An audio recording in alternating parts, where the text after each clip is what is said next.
so welcome back. In the spirit of community and gardening with kids, we're here to talk about some simple root vegetables. And if you look over here, we have a full garden bed of root vegetables. Now, I learned this from MIgardener. They are a really well-renowned YouTube channel, and I highly respect what they put out. What they recommended is to try the multi-root vegetable in the same bed. Now you can do this in a pot too, which makes it really, really neat. What we have down in here is we have radishes. So obviously radishes are going to grow fast, and you'll have them within about 35 to 45 days, depending on what the germination rate is and how big the radishes that you're going to get.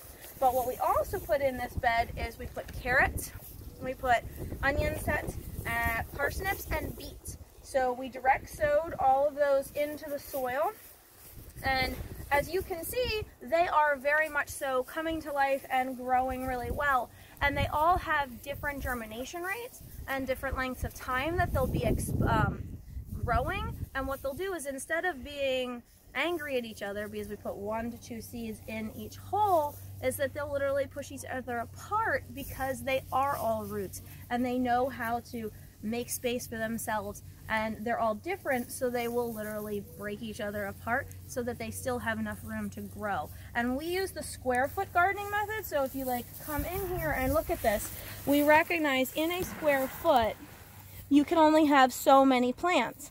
So what we did is, instead of doing the normal square foot methodology, get rid of your maple seed pods, we went with a simple 4 method concept, because we have 4 different kinds of root vegetables per square foot.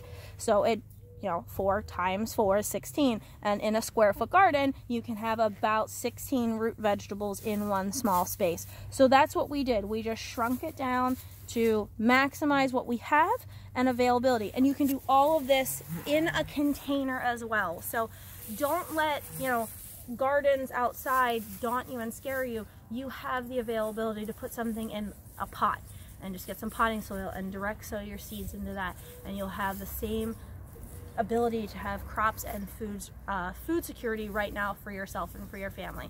So go get those gardening on with your kids and get messy and get dirty. My kids are cleaning their room right now, so because they were messy and we need to get that all cleaned up. And sometimes you can garden on your own and it is so peaceful and calming. And obviously our chickens are a hot mess. So again, we've got this, everybody. Stay strong and keep going with everything that you've got.